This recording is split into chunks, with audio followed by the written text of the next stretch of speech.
प्रिय छात्रों, आज हम सीबीएसई बोर्ड द्वारा निर्धारित कक्षा 12 की पाठ्य पुस्तक आरोह भाग 2 के पाठ 3 के अंतर्गत काव्य भाग के लिए कविता के बहाने बात सीधी थी पर का अध्ययन करेंगे, जिसके रचयिता हैं कुंवर नारायण। आज सबसे पहले हम इनके जीवन परिचय के बारे में जानकारी प्राप्त करेंगे। कुंवर नारायण आधुनिक हिंदी कविता के एक सशक्त हस्ताक्षर हैं, अर्थात इनका आधुनिक कविता के परिप्रेक्ष्य में बहुमूल्य योगदान रहा है। इनका जन्म 19 सितंबर सन 1927 को फैज़ाबाद उत्तर प्रदेश में हुआ था। इनकी प्रारंभिक शिक्षा घर पर हुई थी। विश्वविद्यालय स्तर की शिक्षा इन्होंने लखनऊ विश्वविद्यालय से पूरी की। इन्होंने अनेक देशों की यात्रा की है। कुंवर नारायण ने सन 1950 के आसपास काव्य लेखन की शुरुआत की। इन्होंने चिंतन परक लेख, कहानियाँ, सिनेमा और अन्य कलाओं पर समीक्षाएं भी लिखी हैं। इन्हें अनेक पुरस्कारों से नवाजा गया है, जैसे कबीर सम्मान, व्यास सम्मान, लोहिया सम्मान, साहित्य अकादमी पुरस्कार, ज्ञानपीठ पुरस्कार तथा केरल का कुमारन अशान पुरस्कार आदि। इनकी रचनाएं हैं। तीसरे सप्तक के प्रमुख कवि हैं। इनकी प्रमुख रचनाएं इस प्रकार हैं: काव्य संग्रह में चक्रव्यूह जो 1956 में, परिवेश, हम तुम, अपने सामने, कोई दूसरा नहीं, इन दिनों, प्रबंध काव्य में आत्मजयी, कहानी संग्रह में अकारों के आसपास, समीक्षा आज और आज से पहले, सामान्य लेखन में मेरे साक्षात्कार। इनकी काव्यगत विशेषताएं इस प्रकार हैं। कवि ने कविता को अपने सृजन कर्म में हमेशा प्राथमिकता दी है। आलोचकों का मानना है कि उनकी कविता में व्यर्थ का उलझाव नहीं है, अर्थात बहुत सारी बातें नहीं हैं और अखबारी का सतहीपन और वैचारिक धुंध की बजाय संयम, परिष्कार और साफ सुथरापन है। यानी कि कविता सीधे सीधे बात कहना चाहती है। कविता कहना चाहती है कि मैं उस तरह सहज सरल हूँ जिस प्रकार आप जीवन से सीख ले सकते हैं।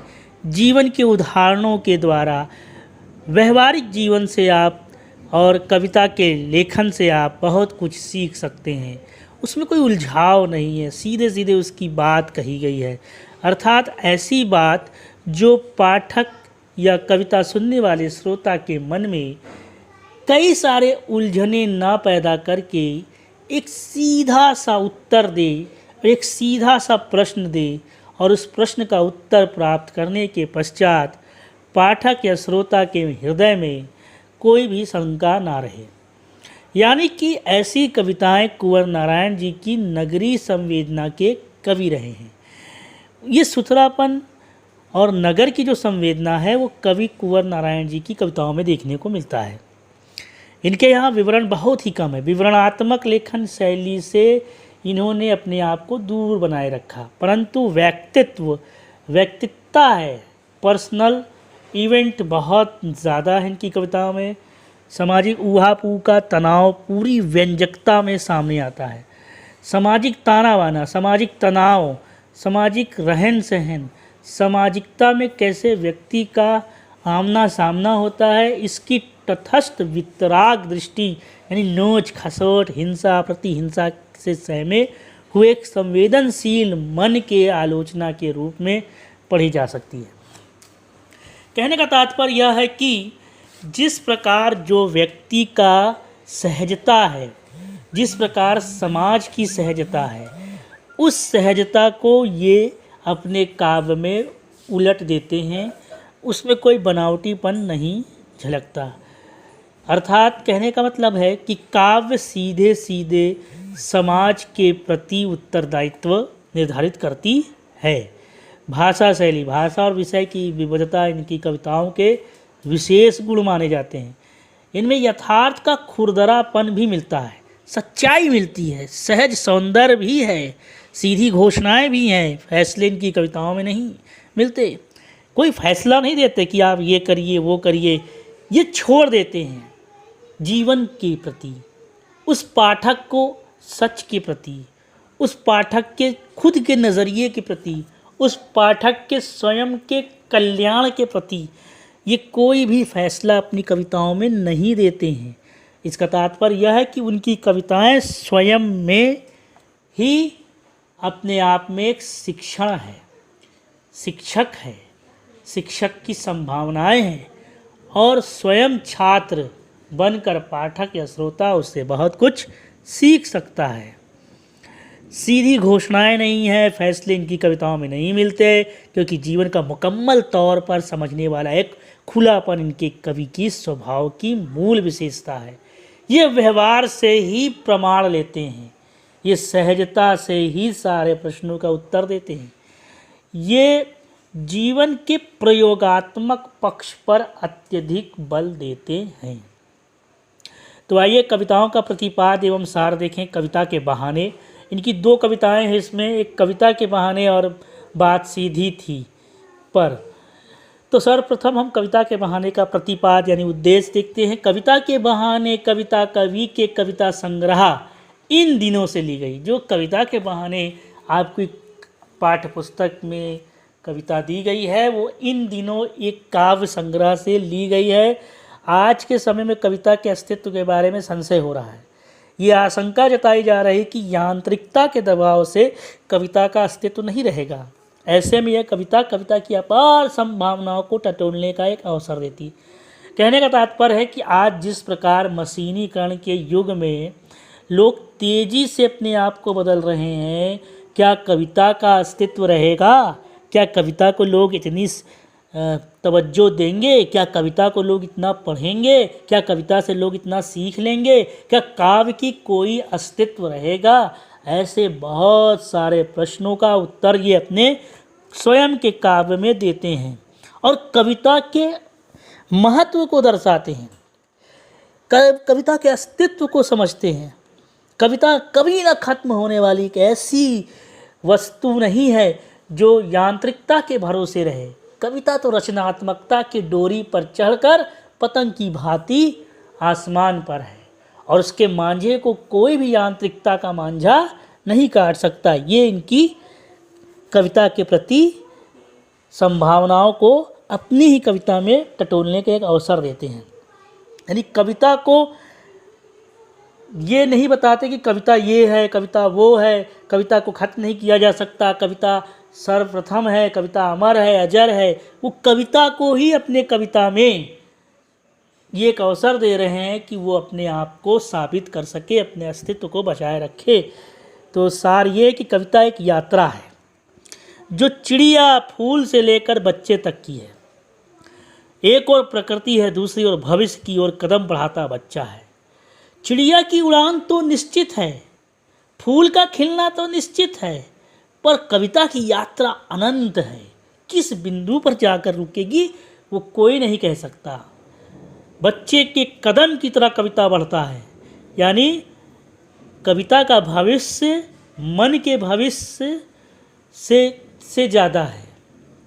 कहने का तात्पर्य है कि चिड़िया की उड़ान की एक सीमा है, फूल के खिलने के साथ उसकी परिणति निश्चित है। वो एक दिन खिलेगा, दूसरे दिन मुरझाएगा, तीसरे दिन एकदम मुरझाकर ख़त्म हो जाएगा। पर कविता कभी भी न खत्म होने वाली एक असीम संभावनाएं हैं। उसकी परिणति एक बच्चे की तरह, बच्चे के सपने की तरह है। एक पढ़ा लिखा व्यक्ति किस प्रकार सपना देख सकता है, पर एक बच्चा किस प्रकार सपना देख सकता है, उस प्रकार की कविता है। पढ़ा लिखा व्यक्ति, समझदार व्यक्ति जानता है, उसकी संभावनाएं जानता है, उसकी सीमाएं जानता है, उसी प्रकार वो अपने आप को सोचेगा, उसकी अपने सपने होंगे। पर एक बच्चे के सपने अपार हैं, अनंत बिंदु पर है। एक बच्चा चांद, तारे, सितारे की संभावनाओं वाले सपने देखेगा, पर एक पढ़ा लिखा और बड़ा व्यक्ति इस तरह के सपने नहीं देख सकता, क्योंकि उसकी अपनी सीमाएं उसको पता है। उसी प्रकार कविता एक बालक की तरह है, बालक के हृदय की तरह है, बालक के मन की तरह है, जिसकी सीमाएं आप किसी एक चीज़ में मान नहीं सकते। बालक की मन की सीमाएं अनंत बिंदु तक जाती हैं। उसी प्रकार कविता भी अनंत बिंदु तक की यात्रा करती है। बच्चे के खेल में किसी प्रकार की सीमा का कोई स्थान नहीं होता। बच्चा जब खेलता है तो अपनी सीमाओं के परे खेलता है। कविता भी शब्दों का खेल है। जब कविता के शब्दों को खोला जाता है, उसके अर्थ को जाना जाता है, उसकी व्याख्या की जाती है, तो उसके अनेक अर्थ, अनेक शब्दों के अनेक अनेक प्रयोग मिलते हैं और इन प्रयोगों के आधार पर कविता की सीमाएं का बंधन खुद ब खुद टूट कर अलग हो जाता है। वो सीमा चाहे घर की हो, भाषा की हो या समय की क्यों ना हो, पर कविता किसी सीमा में बंधा नहीं है। कविता किसी शब्द में नहीं बांधा जा सकता, कविता किसी व्यंजना में नहीं बांधा जा सकता। कविता की जो सीमाएं हैं वो अनंत बिंदु तक यात्रा करती हैं। कविता किसी एक छोर पर रुक ही नहीं सकती। जिस प्रकार चिड़िया की उड़ान निश्चित है, फूलों का खिलना निश्चित है, एक समय चिड़िया उड़ेगी और शाम को थककर अपने घोंसले पर वापस आएगी। जिस प्रकार फूल आज खिलेगा, दूसरे दिन सौंदर्य बिखेरेगा और तीसरे दिन वह मुरझाकर समाप्त हो जाएगा, परंतु कविता की जो संभावनाएं हैं वो कभी भी समाप्त नहीं होती हैं। तो आइए प्रिय छात्रों, अब देखते हैं दूसरी कविता, बात सीधी थी पर। इसका प्रतिपाद इस प्रकार है। यह कविता कोई दूसरा नहीं कविता संग्रह से संकलित है। इसमें कथ्य के द्वंद्व उकेरते हुए भाषा की सहजता की बात की गई है। हर बात के लिए कुछ खास शब्द नियत होते हैं, ठीक वैसे ही जैसे हर पेंच के लिए एक निश्चित खांचा होता है। जैसे कि कहने का तात्पर्य है कि जब हम कोई यांत्रिक या मशीनी चीज़ देखते हैं और उसे बनाते हैं, तो जब उसको खोलते हैं तो उसको एक विशेष पेंच के द्वारा ही खोला जा सकता है, उसे हाथों से नहीं खोला जा सकता। जब वो मशीन के अलग अलग पुर्जे अलग हो जाते हैं और फिर उन्हें फिर से पुनः लगाया जाता है, तो जब तक वो पुर्जों का सेट निर्धारित नहीं होता या संयोजित नहीं होता तो वह सेट पुनः नहीं बन सकता। उसी प्रकार हर बात के लिए कुछ खास शब्द नियत होते हैं। हम शब्दों का सही प्रयोग करना जानना चाहिए।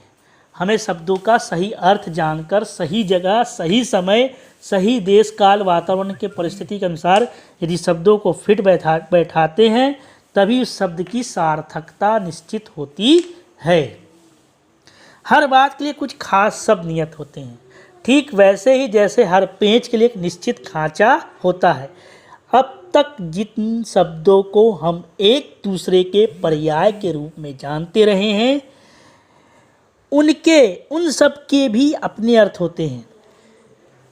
अच्छी बात या अच्छी कविता का बनना सही बात का सही शब्द से जुड़ना होता है। जब तक सही शब्द सही जगह सही स्थान पर निश्चित जगह पर नहीं आएगा, तब तक कविता का सौंदर्य फीका रहेगा, बेकार रहेगा।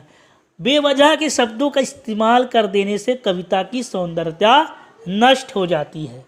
कहने का तात्पर्य है कि जहाँ जिस शब्द की आवश्यकता हो उसका इस्तेमाल करना चाहिए। जब ऐसा होता है तो किसी दबाव या अतिरिक्त मेहनत की ज़रूरत भी नहीं पड़ती, वह सहूलियत के साथ हो जाता है, आसानी से। जैसे आप अपनी बाइक बनवाने के लिए किसी मिस्त्री के पास जाते हैं, तो जब वो मिस्त्री आपकी बाइक को खोलता है तो इसके नंबर के अनुसार वह रिंच, नट, बोल्ट के अनुसार खोलने का प्रयत्न करता है। यदि वह 16 नंबर के नट को 28 नंबर के रिंच से खोलेगा तो वो सफल नहीं होगा।